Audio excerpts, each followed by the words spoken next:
നമസ്കാരം. നിത്യജ്യോതിഷത്തിലേക്ക് എല്ലാ മാന്യ പ്രേക്ഷകർക്കും സ്വാഗതം. 1201 ആണ്ട് തുലാമാസം 25 തീയതി 2025 നവംബർ മാസം 11 തീയതി ചൊവ്വാഴ്ച. ഇന്ന് ചൊവ്വാഴ്ചയാണ്. പൂയൻ നക്ഷത്രമാണ്. നക്ഷത്രമൊക്കെ ശുഭനക്ഷത്രമാണ്. പക്ഷേ പൂയം നക്ഷത്രം ചൊവ്വാഴ്ച.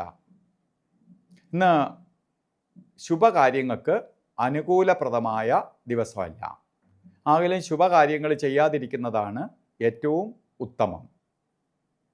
അപ്പോൾ ശുഭകാര്യങ്ങൾക്ക് കൊള്ളാത്ത ദിവസം. അപ്പോൾ നമ്മൾ ശുഭകാര്യങ്ങൾ കൊള്ളൂല എന്ന് പറയുമ്പോൾ നമ്മൾ ഓരോ കാര്യത്തിന് ഇറങ്ങുമ്പോൾ അവിടെ ശത്രുതയും വിഷമവും മേലുദ്യോഗസ്ഥരോട് സംസാരിക്കുമ്പോൾ സൂക്ഷിക്കണം. കീഴുദ്യോഗസ്ഥരോട് നമ്മൾ സംസാരിക്കുമ്പോൾ ശ്രദ്ധിക്കണം. കാരണം ഇവരിലെല്ലാം വിദ്വേഷം ഉണ്ടാവും, ശത്രുത ഉണ്ടാവും, ദേഷ്യം ഉണ്ടാവും. അപ്പോൾ ഇതൊക്കെ നമ്മൾ ചിലപ്പോൾ തർക്കുത്തരമൊക്കെ പറയാൻ ഇടവരുന്ന സമയമായതുകൊണ്ട് വളരെ ശ്രദ്ധയോടുകൂടി നമ്മൾ കൊണ്ടുപോകണം. അപ്പോൾ വളരെ സൂക്ഷിച്ച് പോവേണ്ട ഒരു കാലഘട്ടമാണ് ഇപ്പം നടന്നുകൊണ്ടിരിക്കുന്ന ഈ സമയം. അതേപോലെ തന്നെ നമുക്ക് ശ്രദ്ധിക്കേണ്ട, ഏറ്റവും സൂക്ഷിക്കേണ്ട, നമുക്ക് ഇന്നത്തെ ദിവസത്തെ സൂക്ഷിച്ചാൽ മതി. ഏറ്റവും ശ്രദ്ധിക്കേണ്ടത് ശരിക്ക് പൂയൻ നക്ഷത്രം, തുലാമാസത്തിലെ പൂയൻ നക്ഷത്രം ബർത്ത്ഡേ ആയിട്ട് വന്നിട്ടുള്ളവർക്ക് ഒരു വർഷത്തെ ഫലത്തെ ചിന്തിക്കുമ്പോൾ നമുക്ക് വളരെ സൂക്ഷിച്ചായിരിക്കണം ഈ ഒരു വർഷവും കൊണ്ടുപോവേണ്ടത്. ആക്സിഡൻ്റ് ഉണ്ടാവാം, മുറിവ് വരാം, അത് ശസ്ത്രക്രിയയിലൂടെ ആയാലും വരാം.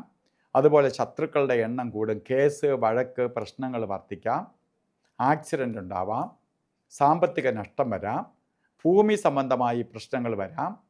ഇങ്ങനെ പലതരത്തിലുള്ള ബുദ്ധിമുട്ടുകൾ വരാൻ ഇടയുള്ള വർഷമായതുകൊണ്ട് നിങ്ങൾ ഈ കാര്യങ്ങളിലെല്ലാം സൂക്ഷിക്കണം. ഇപ്പോൾ ചൊവ്വയ്ക്കൊക്കെ ബലമുണ്ടെങ്കിൽ ചൊവ്വ സ്വക്ഷേത്രമായിട്ട് നിൽക്കുന്നവരോ ഉച്ചത്തിൽ നിൽക്കുന്നവർക്കോ ചൊവ്വ ലഗ്നത്തിൽ ജനിച്ചവർക്കോ ഒക്കെ കുറച്ച് അളവിൽ കുറവ് വരാം. എന്നാലും സൂക്ഷിക്കണം. പ്രധാനമായിട്ട് മുരുകക്ഷേത്രത്തിലെ ചൊവ്വാഴ്ച ഭസ്മാഭിഷേകം, പഞ്ചാമൃത അഭിഷേകം, അർച്ചനയൊക്കെ നടത്തിപ്പോണം.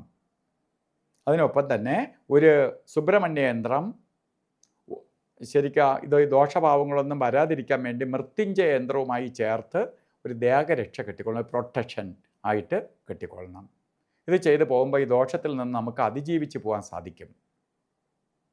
അപ്പോൾ ദോഷത്തിൽ നിന്ന് നമുക്ക് അതിജീവിച്ച് പോകാൻ സാധിക്കും. അപ്പോൾ ഇന്ന് ഓരോ കാര്യത്തിന് ഇറങ്ങുമ്പോഴും നമ്മൾ ശ്രദ്ധിക്കേണ്ടത് രാഹുകാല സമയം നോക്കി യാത്ര തിരിക്കണം. ഉച്ചയ്ക്ക് ശേഷമാണ് രാഹുകാല സമയം വരുന്നത്.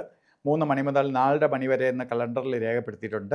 കലണ്ടറിൽ രേഖപ്പെടുത്തിയ സമയമായിട്ട് ബന്ധപ്പെട്ടാണ് വരുന്നത്. 3 മണി 2 മിനിറ്റ് തൊട്ട് ആരംഭിക്കും, 4:29 തിരിയും. ഏകദേശം സമയം കലണ്ടറിൽ ഇരിക്കുന്ന സമയം കറക്റ്റാണെന്ന് തന്നെ പറയാം.